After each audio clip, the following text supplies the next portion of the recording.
Hello everyone, it is Retro here with another retrospective on a classic video game you probably grew up with. Today, the game we will be speaking about will be Sly Cooper and the Thievius Raccoonus. It is the first of a trilogy on the PS2, and there is also a fourth game for the PlayStation 3. I grew up playing the third one, but at some point in my early teenage years, I did go back and play the full trilogy. The first of these games was released in 2002, which is the exact same year I was born. The Sly Cooper series on the PS2 are some of my favorite all-time PS2 games, and maybe even just all-time favorite games in general. You see, instead of just another colorful platformer, they went with something riskier. Sly wasn't just a platforming mascot, he was a thief.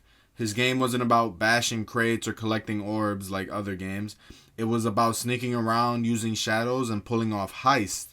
It was a gamble, because stealth wasn't exactly a proven genre for younger players back then, yet somehow it worked, because I was a kid back then and I loved the game.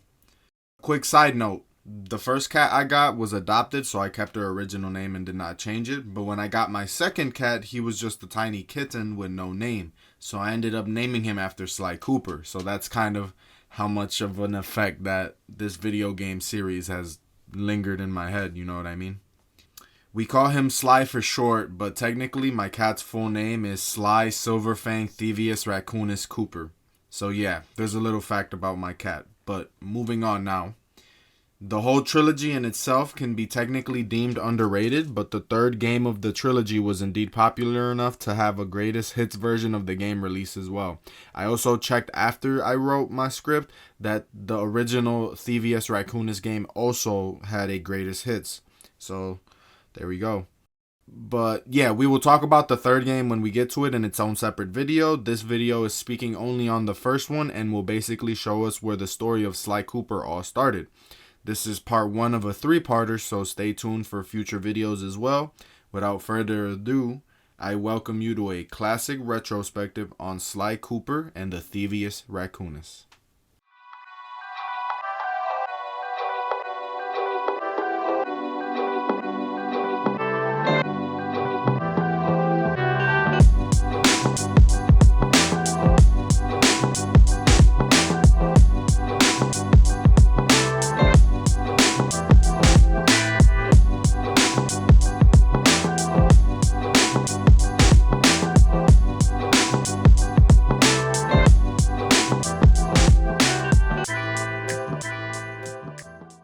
The very first thing when loading up the game is a cutscene that initiates the main menu. It's always really cool to go back and start the game off this way because it throws you right into the story continuing on from that cutscene. We start off the cutscene in Paris, France, and apparently it is 4:20 a.m. in the morning. I didn't know if this was on purpose or like a hidden joke for adults or if it was just like a coincidence, but either way, I just realized that and wanted to point it out because, yeah. 420. Anyways, we see this shadowy figure hop across and sneak through rooftops, then jump and land into the frame, thus showing us for the first time what our protagonist actually looks like.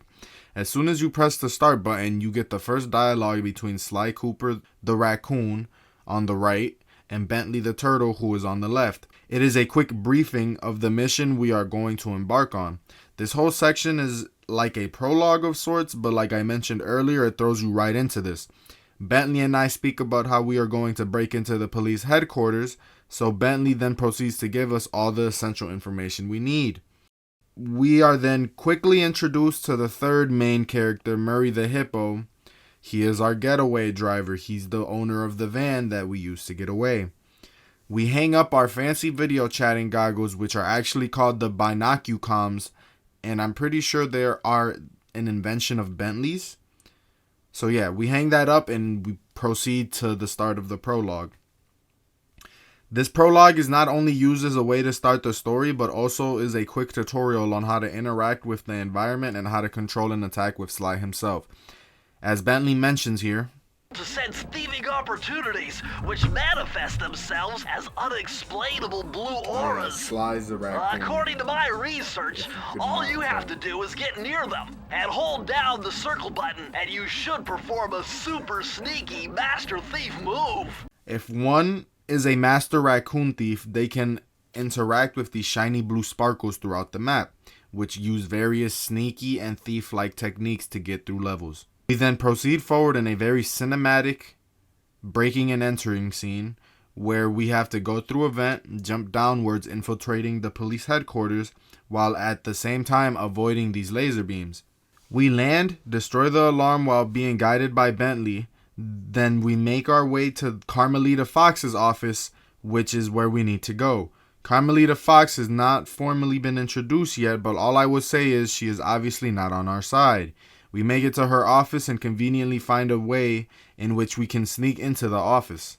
Once we make it into the office, we have to open the safe, where then Bentley tells us the codes to the safe through the comms. We open the safe and retrieve the files on Sly Cooper that the police had in the safe. Sly then leaves his signature symbol in the safe, making an exit from the office. As soon as we leave the office, though, we are immediately confronted by Detective Carmelita Fox in the flesh. Little shorty. You foolish raccoon. I've caught you red-handed. Ah, Carmelita. I haven't seen you since I gave you the slip in Bombay. Which reminds me, you need to return the Damn. Firestone of India to its rightful owners. Ah, and I was gonna give it to you as a little token of my... Hey, you know, that bazooka really brings out the color of your eyes. Very fetching. You think? This A pistol handheld packs a paralyzing punch. You ought to bazooka? try it. Oh, it's a pistol, Might she snap says. you out of your crime spree. And give up our little rendezvous? Plenty of time for that once you're safely behind bars. Love to stick around and chat, but I just dropped by to pick up this case file. I think you've had it long enough.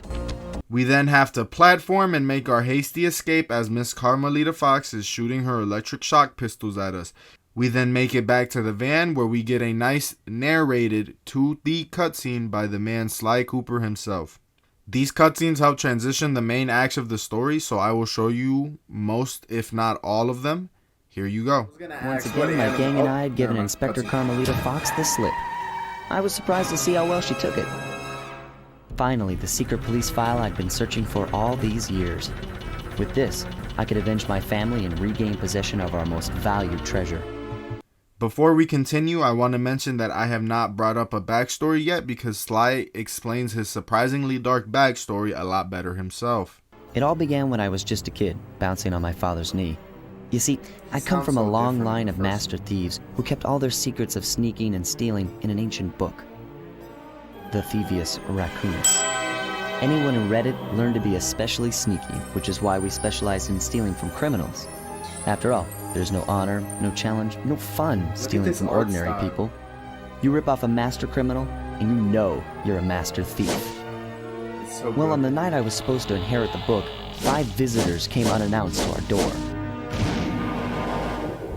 My father fought to protect us, but the gang of villains known as the Fiendish Five overpowered him and ransacked our house until they found the Thievius Raccoonus.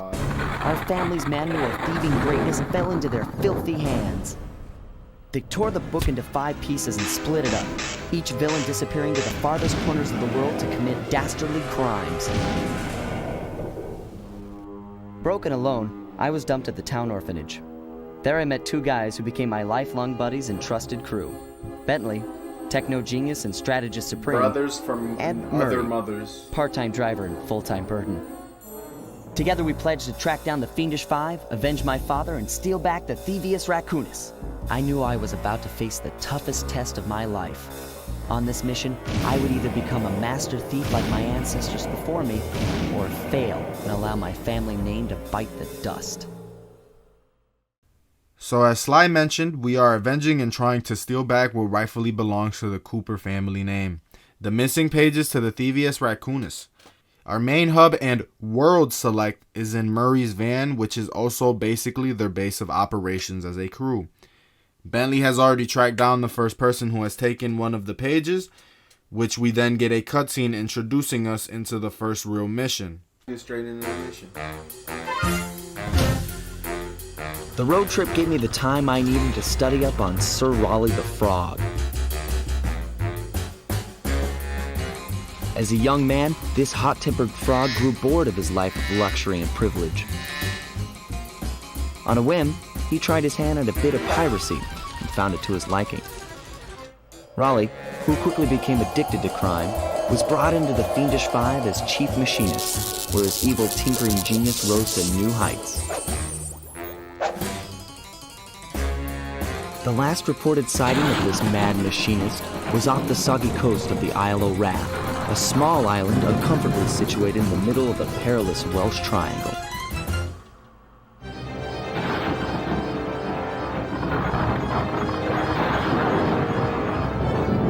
Look at that art. It's so beautiful for PlayStation 2. It's so good. Before we jump in face first, I want to briefly mention the mechanics and basic functions of the game.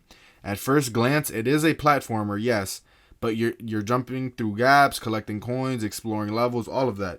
But stuff is interwoven into the DNA of the game. Guards patrol levels, spotlight sweeps the grounds, and alarms punish you for sloppy play. So, Sly himself is incredibly agile. He can sneak along rooftops, cling to pipes, tiptoe on wires, and use his canes as a multi-purpose tool, like a hook, a weapon, and or a key. One of the boldest mechanics was health, though, because instead of actually having health, Sly just dies in one hit. So with one mistake, falling, getting spotted, taking a hit, and it's over. It's pretty harsh, and the generous checkpoints keep it slightly balanced, but every move still feels a bit of a risk. Every jump definitely matters. The artwork in these cutscenes are really amazing, by the way. You will be seeing a lot more of it in this video. We are thrown straight into a swampy environment where we now have to find Sir Raleigh the Frog, our first target. Raleigh has been using machines to flood towns in his area. His lair is a series of stormy ships, rain-soaked docks, and treacherous swamp platforms, and a metal blimp.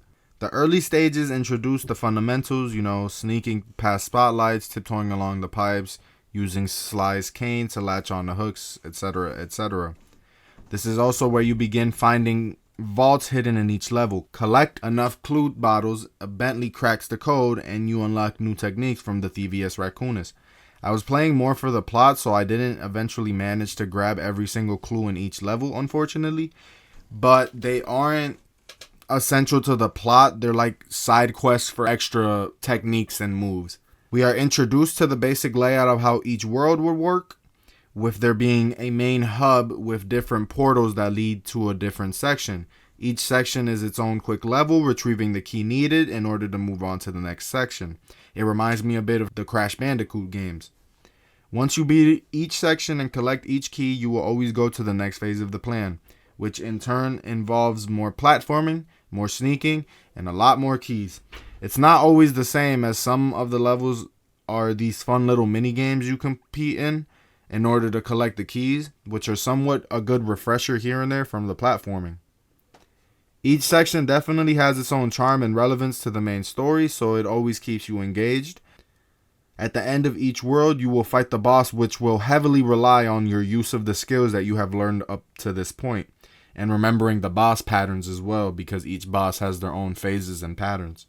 We reach Raleigh in his blimp, where this cutscene then plays.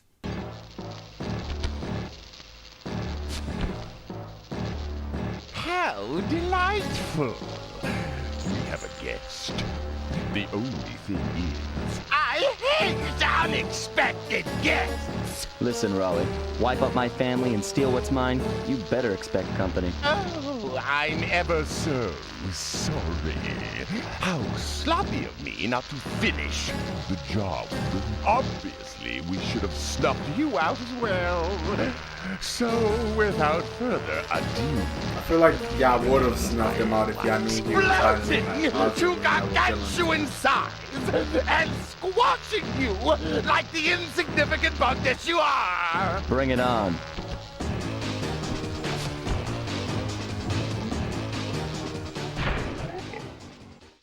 The Raleigh fight itself is kind of comedic, but it is a tense one. He shrinks and expands like a balloon because he's a frog, and he tries to squash Sly flat, trying to jump on him. It's a simple battle, but narratively, it's the first step of many. Sly defeats his first family enemy and reclaims the opening pages of the Thievius Raccoonus. There we go. You've beaten me.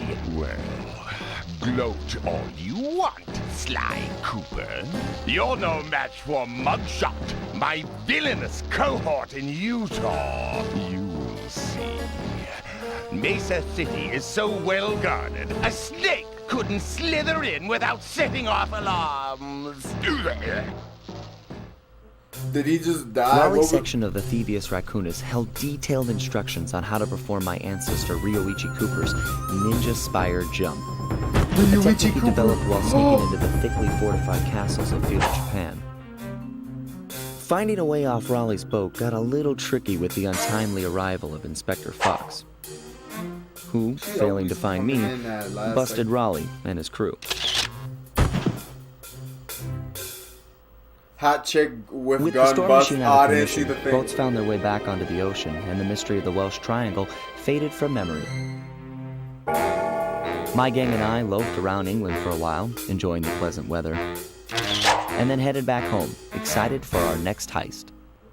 Reclaiming each page will teach us one of our ancient ancestors' lost, forgotten thief special moves, which then after we learn said move, we get another great 2D cutscene. It had been a while since I'd been back in the U.S. Next up, the notorious Mugshot. Ruthless muscle of the fiendish five. What he lacked in brains, he definitely made up for in brawn. Turns out he wasn't always that way. He grew up as the run of the litter. A neighborhood weakling. The only friends he could turn to were usually found on the big screen. It was there that he spotted his first gangster, and he knew instantly that that's what he wanted to be. He spent the rest of his youth working real hard to get there, fueled on his dreams of great power and I'm not gonna lie, that mustache is glorious. with enough perspiration, he realized that dream. Well deserving of a name. He'd become a hard-boiled, street-brawling, tough-as-nails gangster, ensuring that he'd never be picked on or pushed around again.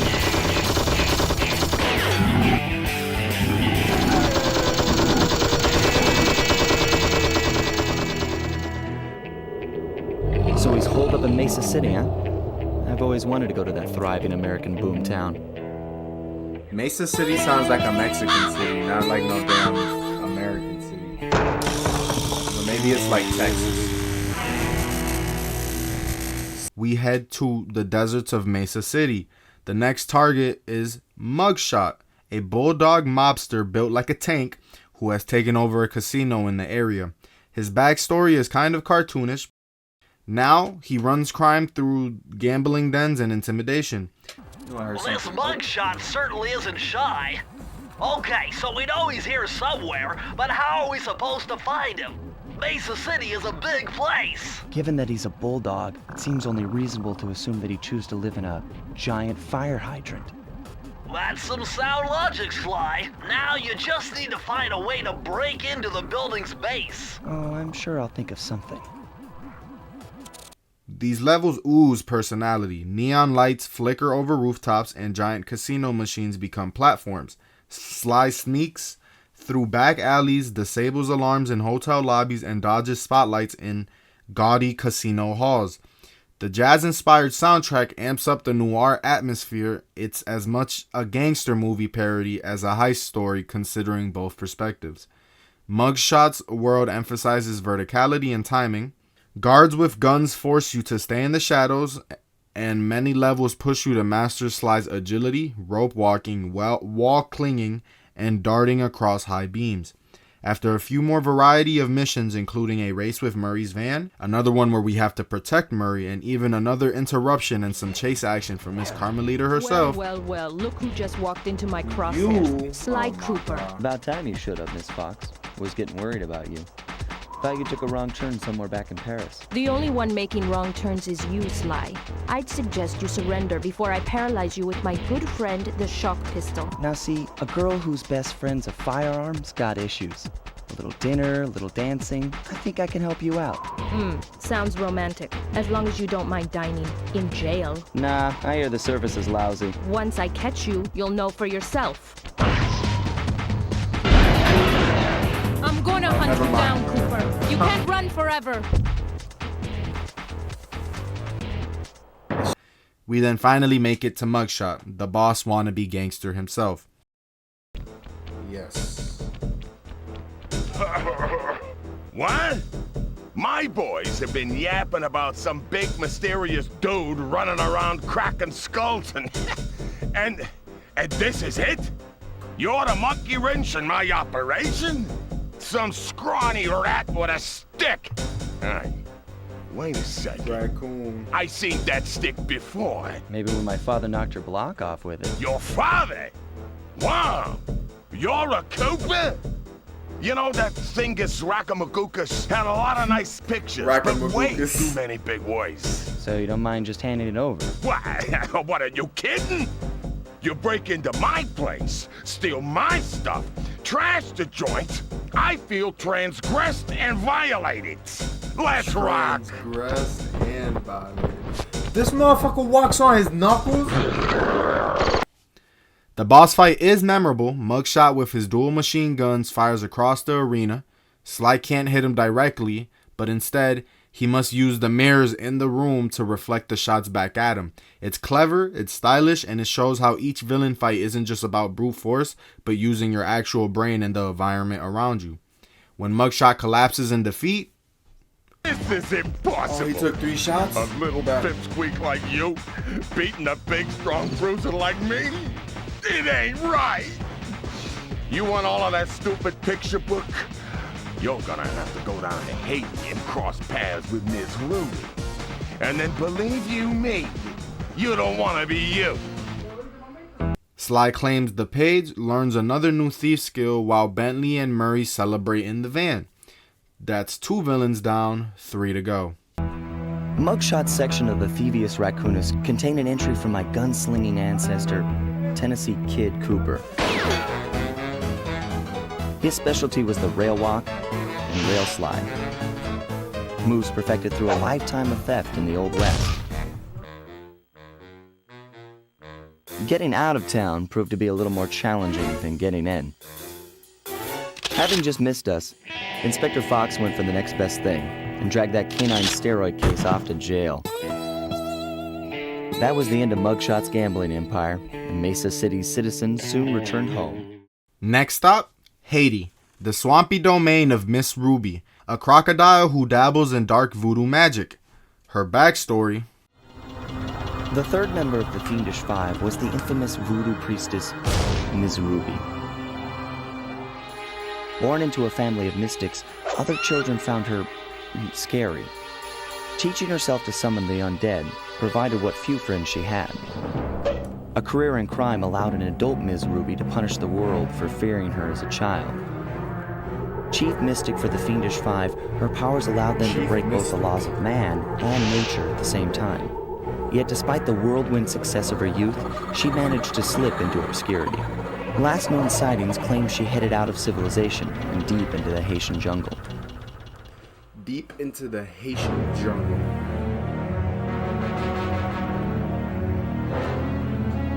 Sly Cooper in Vicious Voodoo. The levels here slow things down. More patience, more atmosphere. You'll dodge spectral enemies, ride across crocodile heads, and sneak past laser tripwires hidden in twisted graveyards. There's even a memorable minigame where Sly has to smack 50 chickens in a short amount of time so some ghost can make a pot of gumbo and give us a key. From mission to mission, we also dodge hazards on vine rails and even a different level where you're platforming away from a giant water snake that is trying to eat Sly for dinner. This world leans heavily on the atmosphere as previously mentioned. Eerie drums play, croaking swamp noises, and glowing green magic. It's one of the few times the game actually feels more like a survival horror for kids wrapped in a cartoon visual. It reminds me a lot of the Kelp Forest level from SpongeBob Battle for Bikini Bottom actually. Here we are in the Kelp Forest, an interesting area with many sights to see, for those that don't get hopelessly lost first. We then collect all the keys needed in this mission in order to proceed to the boss. I could feel that Cooper vibe coming. Most distastefully bad juju. Yeah, well, you give me the creeps too, lady. Cooking up an army of ghosts isn't a very neighborly pastime. Oh, Sly.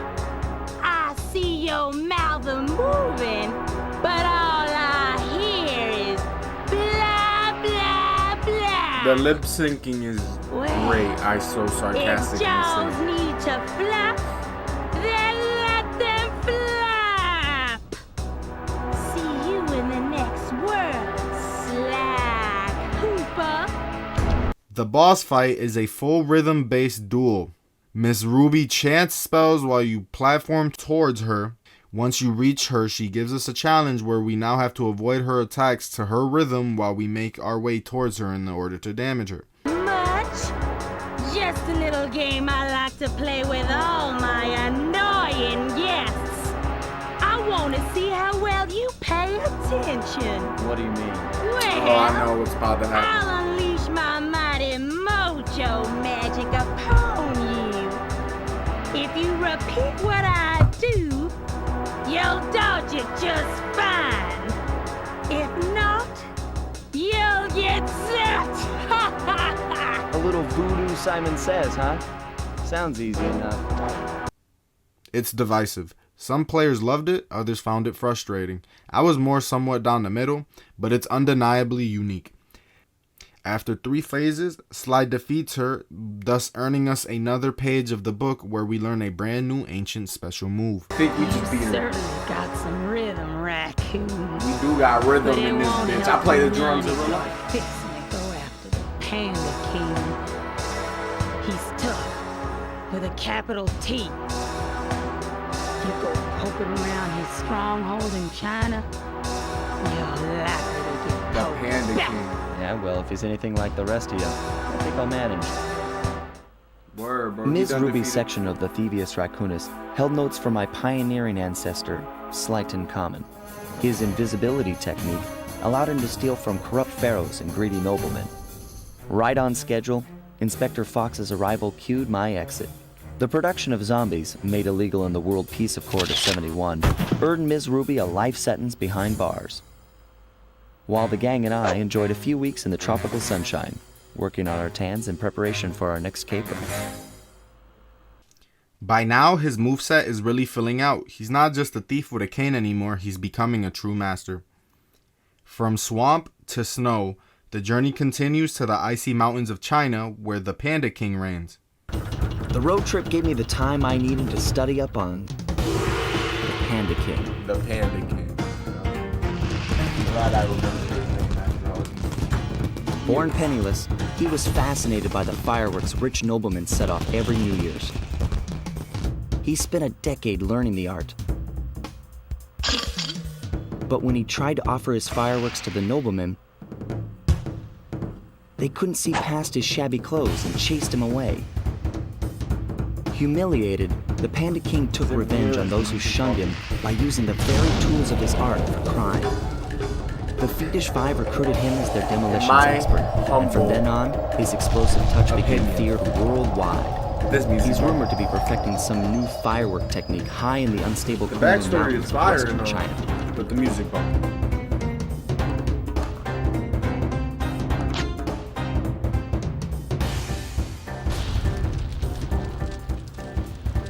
Sly Cooper in. Fire in the sky. Once an outcast, he turned his knowledge of fireworks into weapons, using them to terrorize villages until he carved out a criminal empire. These levels are visually stunning: snowy peaks, pagoda rooftops, and firework-filled skies. Gameplay ramps up in difficulty here. Tight platforming sections over cliffs, explosive traps everywhere, crafty firework puzzles, and guards positioned in tricky spots. The Panda King's world tests everything you've learned up to this point. After a few regular platforming missions, another Protect Murray mission, some more racing, and yet another interruption from Miss Carmelita Fox. Freeze, raccoon! How can I freeze when my Who heart is warms at the very sight of you? I mean, I know who Shut this up, is, but why Ringtail. the hell is she here? I don't know what you're doing here in China, but I'm sure it can't What be are you good for doing? whoever owns this place. You must only have eyes for me if you're too blind to see what's going on Yeah, around here. apparently. All I see is a pathetic thief who's escaped justice for far too long. I'm proud to be a thief, especially when I'm stealing from a vicious extortionist like the Panda King. Open your eyes, detective. These quaint temples are a front for an illegal explosives factory. Don't try to confuse the issue. You criminals are all the same, Confused. and none of you can That's you escape stupid? justice. Watch your back, Cooper. When you least expect it, I'll be there. Did she fall into her doom while still cursing us out? We finally get to reach the Panda King. I used to think that scene was so cool as a kid. I see you carry Kane of notorious Cooper thief clan. Have you come here for revenge? To steal back the Thievius Raccoonus? That was my plan at first, but now I'm more interested in putting an end to your avalanche extortion racket. Why should you care if I bury a few worthless village in snow? You are a thief, just like me. No, that's only half right. I am a thief from a long line of master thieves, while you're just a frustrated firework artist turned homicidal pyromaniac. Insolent child. You shall pay dearly for your disrespect. Still, to honor your Cooper ancestry, I will send you to your doom with the beauty of my new firework technique, Flame Foo. This boss fight feels a bit cinematic.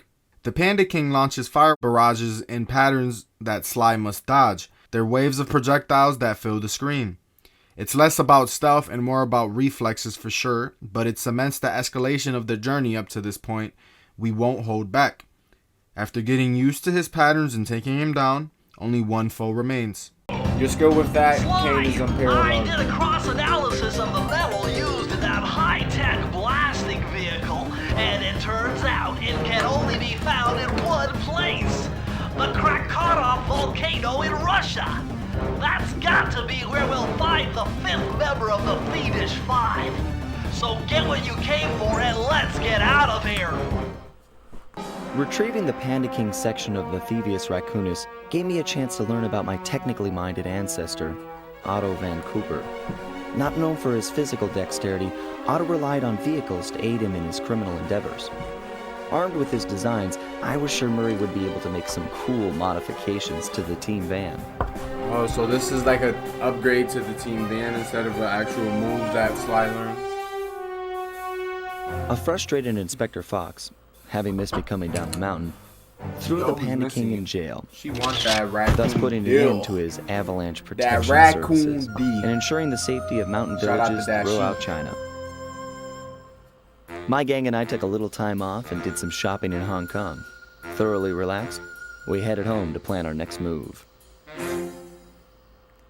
By this point, the Thievius Raccoonus is almost whole again, and Sly starts to piece together something he has noticed within the pages, which builds towards the final showdown. We were on our way to the Krakatoa volcano in Russia. While looking over what little information I had on the final member of the Fiendish Five, I began to notice something. In the 4 parts of the Thievius Raccoonus recovered so far, several of the pictures depict a shadowy owl-like figure, which looks very similar to the police images of the mysterious Clockwork. Is this a strange coincidence, or is there something I'm missing?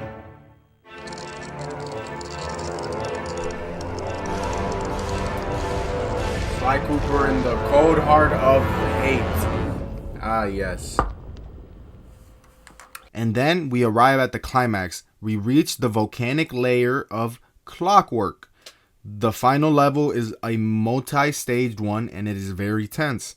First, Bentley and Murray pilot the van to support you while you use a turret to shoot down other turrets and drones. Sly then infiltrates Clockwork's layers directly, dodging collapsing platforms, lava pits, and an onslaught of mechanical traps. Anyways, we have to platform through the next phase where we notice Carmelita Fox has been captured, where we now have to save her. Sly Cooper? I should have known you were behind this. You got me wrong, Miss Fox. I'm here to rescue you. Bentley uses a mini-game to hack into the system in order to save Carmelita from what seems to be a fatal gas. After we save Carmelita, we get a quick cutscene between her and Sly. Sly, I was wrong about you. Break me out of this force field by smashing its base, and I'll make it up to you somehow. Oh, word.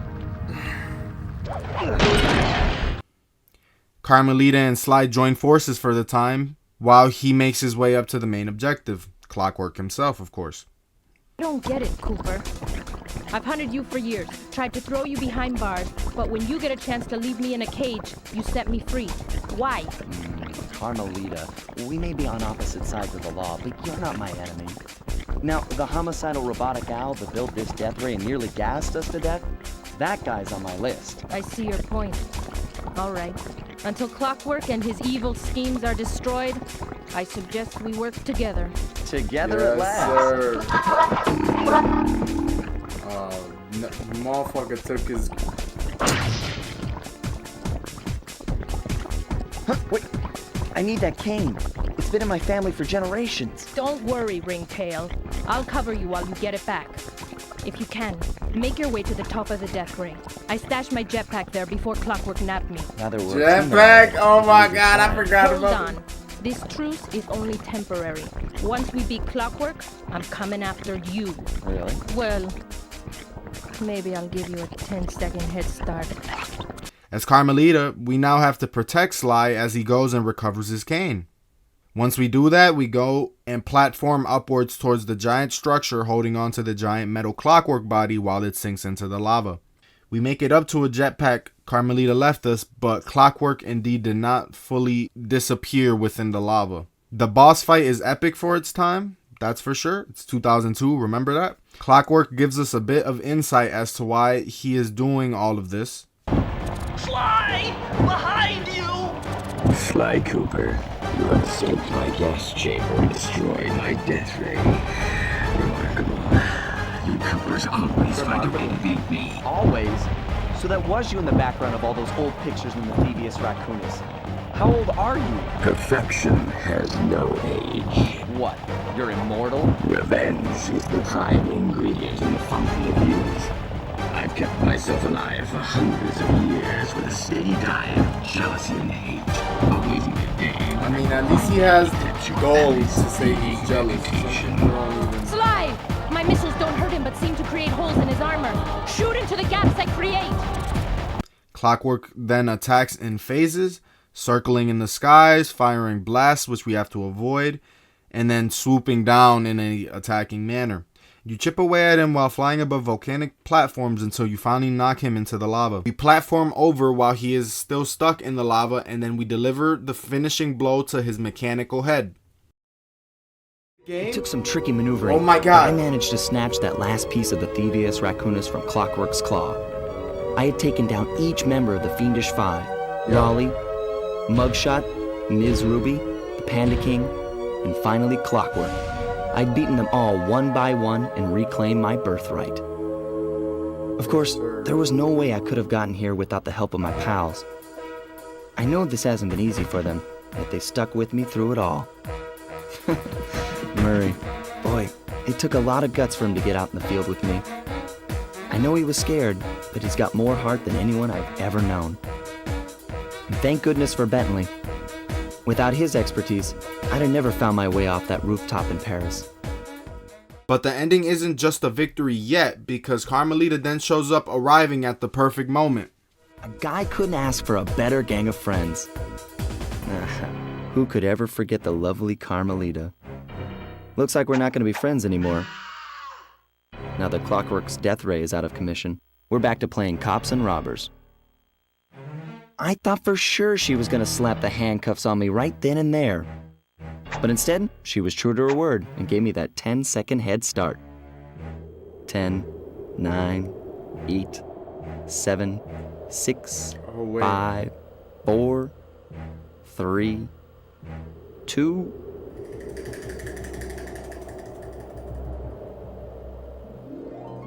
1. I knew it. I remember that.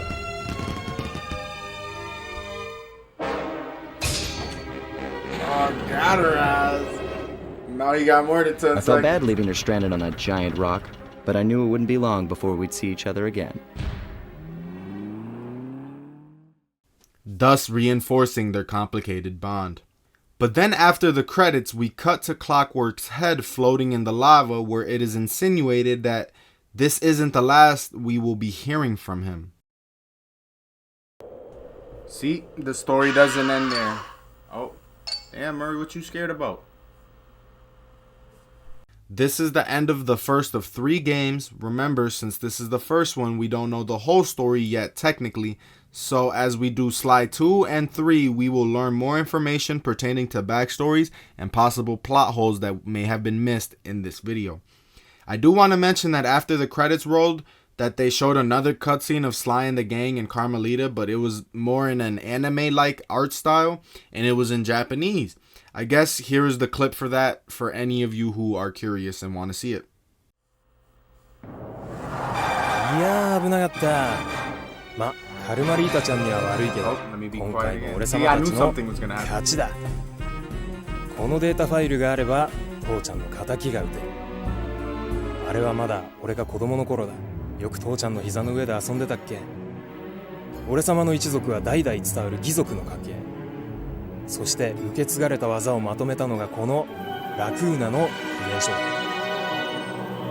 その洗練を極めた忍びの技だが、そこには必ず守らなければいけない厳しい掟があった。義族たる者を名誉にかけて狙うは悪党のみ、善人からは奪わない。ところが俺様が秘伝書を受け継ぐことになった夜、突然5人のギャングがやってきた。奴らは俺を守ろうとした父ちゃんを、そしてとうとう見つけ出してしまったんだ。大切なラクーナの秘伝書を。